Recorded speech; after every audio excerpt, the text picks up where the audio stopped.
नमस्ते। आपका स्वागत है। इस कहानी का आनंद लें, चैनल को सब्सक्राइब करें और नोटिफिकेशंस ऑन कर लें। जैक सोफे पर बैठा था, हाथ में रिमोट कंट्रोल लिए, टीवी पर चल रहे प्रोग्राम में खोया हुआ, जब दरवाजे की घंटी ने घर की खामोशी को तोड़ दिया। एक पल के लिए उसने इसे नजरअंदाज करने के बारे में सोचा, यह दिखावा करते हुए कि घंटी उसके लिए नहीं थी, लेकिन घंटी की लगातार आवाज में कुछ ऐसा था जिसने उसे उठकर दरवाजे की ओर जाने पर मजबूर कर दिया। जब उसने दरवाजा खोला तो उसे देखते ही एक गहरा झटका लगा। उसके सामने मेघन खड़ी थी। वह अलग दिख रही थी, थकी हारी, जैसे वक़्त ने उसकी सारी रौनक छीन ली हो। उसकी आंखों में कई रातों की नींद और भावनाओं का एक तूफान साफ नजर आ रहा था। बिना एक शब्द कहे वह जैक को घूरती रही। उसके चेहरे पर पछतावा और बेबसी का मिला-जुला भाव था। उसने कांपती हुई आवाज में अंदर आने की इजाजत मांगी, जैसे कहीं पनाह ढूंढ रही हो। जैक ने एक गहरी सांस ली। यह साफ था कि वह यह सब बिल्कुल नहीं चाहता था, लेकिन फिर भी किसी अनजानी वजह से वह मान गया। वह एक तरफ हट गया और उसे अंदर आने दिया। मेघन सिर झुकाए दहलीज के अंदर आई, जैसे वह अपने कंधों पर दुनिया का बोझ उठाए हुए हो। जैक ने दरवाजा बंद कर दिया। अब भी उसे यकीन नहीं हो रहा था कि इतने सब के बाद वह यहां उसके सामने थी। वह रसोई में गया, एक गिलास उठाया और उसमें पानी भर दिया, बस अपने हाथों को व्यस्त रखने और हवा में बढ़ते तनाव को दूर करने के लिए। जैसे ही उसने पानी डाला, यादें एक तेज झोंके की तरह उभर आईं और उस सारे दर्द को वापस ले आईं जिसे दफनाने के लिए उसने बहुत मेहनत की थी। यह सब बहुत सादगी से शुरू हुआ था, जैसे बड़ी-बड़ी त्रासदियां अक्सर होती हैं। मेघन ने बातों बातों में जिक्र किया था कि उसे अपने सहकर्मियों के साथ एक पार्टी में बुलाया गया है। उसने मेजबान अमांडा का नाम ऐसे लिया जैसे वह किसी आम सहकर्मी के बारे में बात कर रही हो, लेकिन जैक अच्छी तरह जानता था कि वह कौन थी। अमांडा हमेशा ऐसी कहानियों में शामिल रहती थी जिनसे जैक दूर रहना पसंद करता था। वह ध्यान खींचने वाले तरीकों, शानदार पार्टियों और गैर जिम्मेदाराना व्यवहार के लिए जानी जाती थी। जैक ने उस पर कभी भरोसा नहीं किया और यह बात उसने शुरू से ही साफ कर दी थी। उसने जितना हो सके शांति से मेघन को अपनी चिंताएं समझाने की कोशिश की। उसने साफ साफ बताया कि वह उस पार्टी, उन लोगों और मेघन के वहां जाने के विचार से कितना असहज महसूस कर रहा था। लेकिन मेघन ने ठंडा जवाब दिया, जैसे उसके शब्द बस एक मामूली परेशानी हो। उसने हर बात को यह कहकर टाल दिया कि जैक बेवजह बात को बढ़ा रहा है, कि यह सहकर्मियों के बीच एक मामूली सी मुलाकात थी। बहस को बढ़ने में ज्यादा देर नहीं लगी। जैक बार बार नजरअंदाज किए जाने से थक चुका था, इसलिए वह सीधे मुद्दे पर आया। उसने उसकी आंखों में देखकर एक दृढ़ आवाज में कहा कि अगर वह उस दरवाजे से बाहर गई तो उस रात उनकी शादी का भी अंत हो जाएगा। अब बातचीत की कोई गुंजाइश नहीं बची थी। उन हरकतों से निपटने का और सब्र नहीं बचा था जो उनके बीच के भरोसे को तोड़ रही थी। उसने साफ कह दिया। उसने कहा कि शादी उस पल, उस चुनाव पर टिकी है। मेघन ने एक विद्रोही नजर के साथ जरा भी नहीं हिचकिचाई। वह उठी, अपना पर्स उठाया और चली गई, जैसे उसका फैसला कोई मामूली बात हो। जैक अपनी जगह पर जम गया, एक इंच भी नहीं हिला। उसके अंदर सब कुछ चीख रहा था, लेकिन वह चुप रहा। बस उस औरत को देखता रहा जिसने उसके साथ चलने का वादा किया था, लेकिन एक अलग रास्ता चुन लिया, जैसे यह दुनिया की सबसे स्वाभाविक बात हो। वहीं उस खामोश लिविंग रूम में उनकी शादी पहले ही मर चुकी थी। और फिर भी इतने सालों बाद मेघन को वापस देखकर उसके सीने में कुछ हलचल हुई। जब उसने उसे पानी का गिलास दिया तो जैक ने अपना चेहरा शांत रखा, लेकिन अंदर से ऐसा लग रहा था जैसे वह उस रात की हर एक बात को फिर से जी रहा हो, जिसने सब कुछ बदल दिया था। पुराना दर्द एक कड़वी जिज्ञासा के साथ मिल गया था। आखिरकार वह अब क्या चाहती थी? इतने समय बाद, कही गई हर बात के बाद, किए गए हर काम के बाद, वह वापस क्यों आई थी? उसने गिलास को दोनों हाथों से पकड़ा, जैसे वह खुद को उस ठंड से बचाने की कोशिश कर रही हो जो उसे अंदर से खाए जा रही थी। जैक खड़ा रहा, मेघन को घूरता रहा, इंतजार कर रहा था कि वह बताए कि वह यहां क्यों है। उसने कोई सफाई नहीं मांगी, ना ही कोई सवाल किया। वह बस इंतजार करता रहा, खामोशी को उस पर हावी होने दिया। दूसरी ओर मेघन उससे सीधे नजरें मिलाने से बच रही थी, जैसे शब्द उसके गले में अटक गए हों। अंदर ही अंदर जैक जानता था कि यह मुलाकात एक और जख्म ही देगी। इससे कोई फर्क नहीं पड़ता था कि उसे क्या कहना है। उसके भीतर यह यकीन पहले से ही था कि कुछ फैसले बदले नहीं जा सकते, और वह दरवाजा जिससे वह एक दिन गुजरी थी फिर कभी पहले की तरह नहीं खुलेगा। जब मेघन चुप रही, उसके कांपते हाथ पानी के गिलास को जकड़े हुए थे। जैक उसे देखता रहा। यह सुनने की कोई जल्दी नहीं दिखा रहा था कि उसे क्या कहना है। उसने कोई तसल्ली नहीं दी, न ही किसी आम बातचीत के लिए जगह बनाई। वह बस इंतजार करता रहा, उसी शांत नजर से, जैसे कोई जानता हो कि इस कहानी का अंत कैसे होगा। मेगन हिचकिचाई, लेकिन जैक को इस बात की परवाह नहीं थी कि उसे कितना समय लगेगा।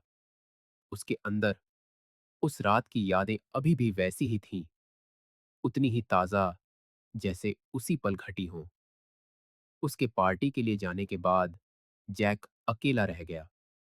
खुद को यह समझाने की कोशिश करता रहा कि यह बहस भी कई बहसों में से एक थी। उसने सोचा कि शायद वहां पहुंचकर उसका मन बदल जाएगा और उसे एहसास होगा कि यह चुनाव इसके लायक नहीं था। उसने खुद को यह विश्वास दिलाकर बहलाया कि वह अपना ध्यान भटका सकता है। उसने टीवी पर मैच देखने की कोशिश की, लेकिन ध्यान नहीं लगा सका।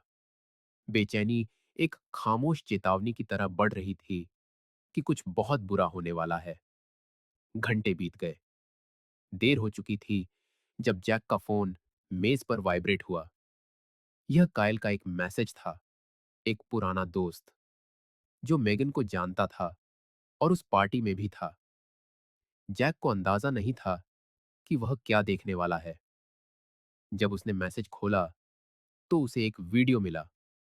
कायल ने बिना एक शब्द कहे, बिना किसी चेतावनी के रिकॉर्डिंग भेज दी थी। एकदम से जैक ने प्ले दबाया। पहले कुछ सेकंड में तस्वीरों में तेज संगीत और पार्टी की चमकती लाइटें दिखाई दी। लोग हंस रहे थे, नाच रहे थे और पी रहे थे। फिर अचानक कैमरा एक ऐसे दृश्य पर केंद्रित हुआ जिसे जैक कभी नहीं भूल सकता था। मेघन कमरे के बीच में थी, साफ तौर पर बेकाबू। उसके बाल बिखरे हुए थे और नजरें खोई हुई थीं। वह जोर जोर से हंस रही थी, जबकि वह दो आदमियों की गोद में नाच रही थी। उनके बीच बारी बारी से जा रही थी, जैसे वह स्थिति का आनंद ले रही हो। आसपास के सहकर्मी चीख पुकार और तालियों से उसे बढ़ावा दे रहे थे। उस वीडियो का हर एक सेकंड जैक के सीने में खंजर की तरह चुभ रहा था। उसने बिना पलक झपकाए, बिना गहरी सांस लिए, बिना रुके अंत तक देखा। जब रिकॉर्डिंग खत्म हुई तो वह स्क्रीन को घूरता रहा, जैसे वह अभी अभी जो कुछ देखा है उसे समझने की कोशिश कर रहा हो। तस्वीरें उसके दिमाग में एक दर्दनाक चक्र की तरह बार बार घूम रही थीं, जो रुकने से इनकार कर रहा था। उस पल उसके अंदर कुछ टूट गया, हमेशा के लिए। जैक उठा, बेडरूम में गया और एक सूटकेस उठाया। बिना किसी जल्दबाजी के उसने अपने कपड़े, अपना सामान, वह सब कुछ पैक करना शुरू कर दिया, जिसकी उसे बिना पीछे देखे जाने के लिए जरूरत थी। फैसला हो चुका था। वह जानता था कि अब वापसी का कोई रास्ता नहीं है। वह ऑफिस गया, बैंक खातों को खोला और वहां जो भी पैसा था, वह सब निकाल लिया। हर एक पैसा एक नए खाते में ट्रांसफर कर दिया गया, जो कुछ दिन पहले ही खोला गया था, जब शादी के टूटने के पहले संकेत दिखने लगे थे। यह एक ठंडा और सोचा समझा कदम था, लेकिन जरूरी था। जैक जानता था कि उसे फिर से शुरू करने के लिए स्थिरता की जरूरत होगी। चुपचाप उसने जो कुछ भी इकट्ठा किया था, उसकी समीक्षा की, दस्तावेज और कार्ड सहेजे। फिर एक सरल, सीधा नोट लिखा, जिसमें व्याख्या की कोई गुंजाइश नहीं थी। मुझे अब मत ढूंढना। ये ही वो शब्द थे जो उसने मेज पर छोड़े थे। साथ में शादी की अंगूठी भी, जिसे उसने बिना किसी हिचकिचाहट के अपनी उंगली से उतार दिया। उसने दरवाजा बंद किया और चला गया। सुबह का समय खाली महसूस हो रहा था, लेकिन जैक ने किसी मंजिल के बारे में नहीं सोचा। वह बस गाड़ी चलाता रहा। उसका दिल सुन्न था और उसका दिमाग एक ही यकीन पर केंद्रित था कि वह अध्याय बंद हो चुका है। न कोई आंसू बहा, न कोई चीख निकली, न ही कोई संदेह उसके साथ था। सब कुछ साफ और सुलझा हुआ महसूस हो रहा था। जैक गायब हो गया। उसने शहर, दोस्त, अपनी पुरानी नौकरी, ऐसी हर चीज पीछे छोड़ दी जो उसकी पिछली जिंदगी से कोई भी कड़ी हो सकती थी। अब सालों बाद मेघन पानी का गिलास पकड़े बैठी थी, जैसे वह अतीत को फिर से निगलने से रोकने की कोशिश कर रही हो। जैक उसे बिना किसी जल्दबाजी के उस शांति के साथ देख रहा था, जो कोई इस निजी त्रासदी की हर एक बात को पहले से जानता हो। वह अभी भी सही शब्द ढूंढ रही थी, लेकिन जैक जानता था कि उसके पास जो भी बहाना हो, उसने उस वीडियो में जो देखा था, वह कभी नहीं भुलाया जा सकेगा। और बस यही मायने रखता था। मेघन ने पानी का गिलास अपने हाथों के बीच ऐसे जकड़ रखा था, जैसे यही अकेली चीज हो जो उसे वहीं ढहने से रोके हुए थी। उसने एक गहरी सांस ली, गिलास में भरे पानी को देखते हुए, जैक की नजरों से बचते हुए। उसकी आवाज धीमी, खिंची हुई, शर्म और दर्द से भरी हुई निकली, जैसे हर शब्द का वजन टन का हो। उसने यह कहकर शुरू किया कि उसे वह रात एक धुंधलके की तरह याद है। उसने कहा कि जब वह पार्टी में पहुंची तो सब कुछ सामान्य लग रहा था। उसके सहकर्मी बातें कर रहे थे, हंस रहे थे और संगीत कमरे में गूंज रहा था। अमांडा ने उसे अपनी हमेशा की बनावटी मुस्कान के साथ स्वागत किया और दरवाजे पर ही उसे एक ड्रिंक दी। मेगिन ने बताया कि यह पहली और आखिरी ड्रिंक थी जो उसने उस रात ली थी। उस एक घूंट के बाद सब कुछ घूमने लगा। उसने बताया कि उसका शरीर भारी होने लगा, नजर धुंधली हो गई, दिमाग उलझन में था, जैसे उसे उसकी अपनी ही चेतना से खींचकर अलग कर दिया गया हो। उसे ठीक से नहीं पता था कि वह वहां कितनी देर थी, लेकिन उसने कहा कि उसने पूरी तरह से नियंत्रण खो दिया था। उसे बाद के घंटे याद नहीं थे, न ही आस-पास के चेहरे, न ही उसने जो कुछ किया। उसे बस धुंधली यादें थीं, जैसे वह एक बुरे सपने में फंस गई हो, जहां आवाजें मिल रही थीं और उसका शरीर बिना किसी आदेश के हिल रहा था। मेघन ने बताया कि वह अगले दिन उठी, अमांडा के सोफे पर, पूरी तरह से भ्रमित। उसके कपड़े अस्त व्यस्त थे, सिर फट रहा था और मुंह में एक कड़वा स्वाद था। उसने कहा कि उसे यह समझने में कुछ मिनट लगे कि वह कहाँ है। जैसे ही उसे एहसास हुआ, घबराहट हावी हो गई। वह वहां से भागी, अभी भी होश में आने की कोशिश कर रही थी। जब वह घर पहुंची तो उसे सब कुछ खाली मिला। उसने जैक को आवाज दी, कमरों में ढूंढा, लेकिन उसका कोई निशान नहीं था। वह मेज पर गई और नोट देखा, बस एक छोटा सा वाक्य, एक फैसले की तरह, मुझे अब मत ढूंढना। उसने कहा कि उस पल उसके पैरों तले जमीन खिसक गई। उसने अपना फोन उठाया और उसे कॉल करने की कोशिश की, लेकिन उसका नंबर पहले ही बंद हो चुका था। उसने कॉमन दोस्तों, परिवार के सदस्यों को फोन किया, हर संभव कोने में खोजा, लेकिन ऐसा लगा जैसे जैक हवा में गायब हो गया हो। समय के साथ अस्वीकृति के दर्द के बाद उसे शक होने लगा कि उस पार्टी में कुछ बहुत बुरा हुआ था। उसने कहा कि उसने यह समझने की जिद की कि सब कुछ कैसे नियंत्रण से बाहर हो गया, और कुछ लोगों पर दबाव डालने के बाद उसे कड़वी सच्चाई का पता चला। अमांडा और दूसरे सहकर्मियों ने यह सब रचा था। उन्होंने उसके ड्रिंक में कुछ मिला दिया था ताकि वह अपना नियंत्रण खो दे। मेघन ने बताया कि यह जानकर वह सदमे में थी कि यह सब पहले से सोचा समझा था, एक क्रूर मजाक के रूप में योजना बनाई गई थी। गुस्से में उसने कहा कि उसने सबूत इकट्ठा किए, वकील किए, और अमांडा और इसमें शामिल लोगों के खिलाफ मुकदमा दायर किया।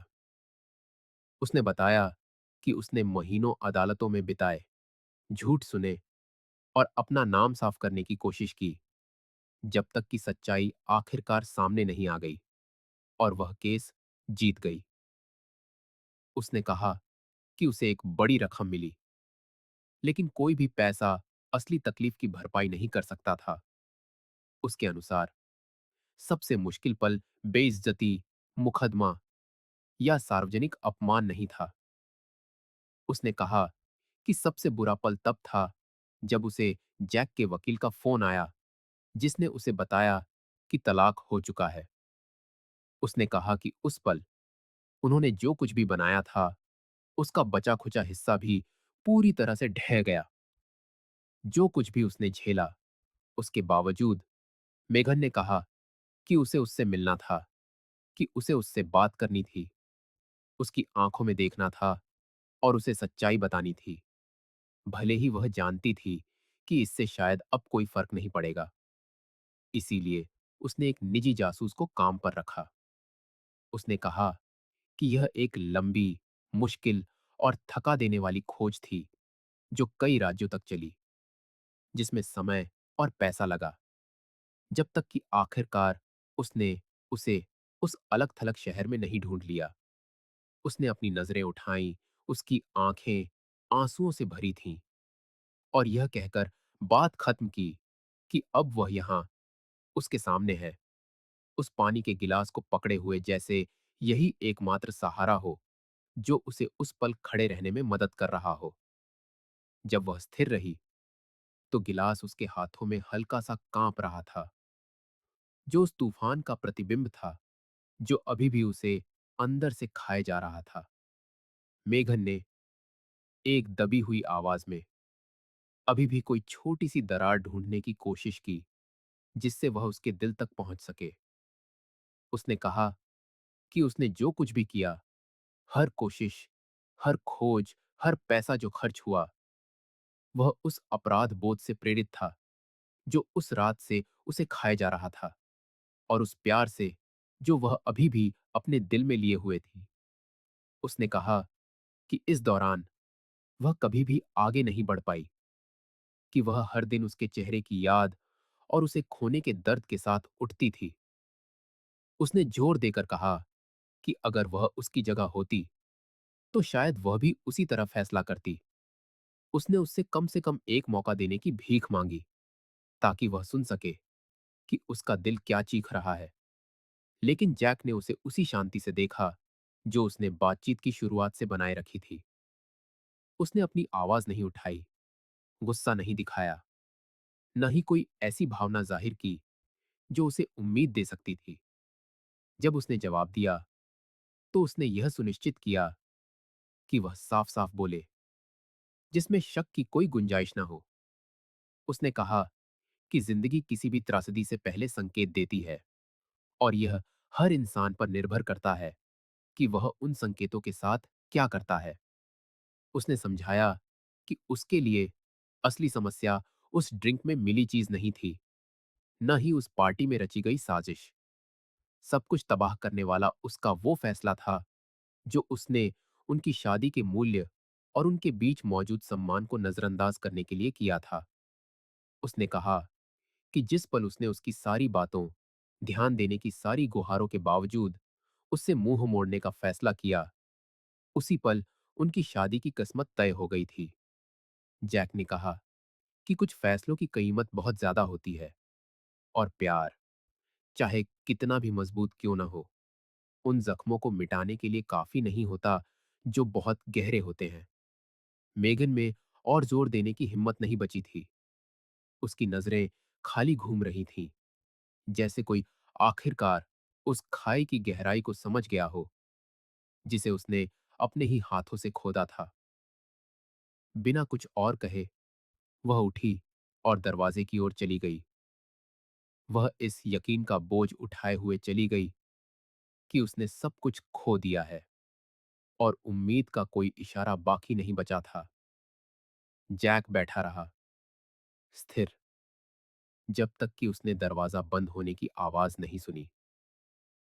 उसी शांति के साथ, जैसे किसी ने अभी अभी एक पुराना अध्याय बंद किया हो, वह उठा और हॉलवे में गया।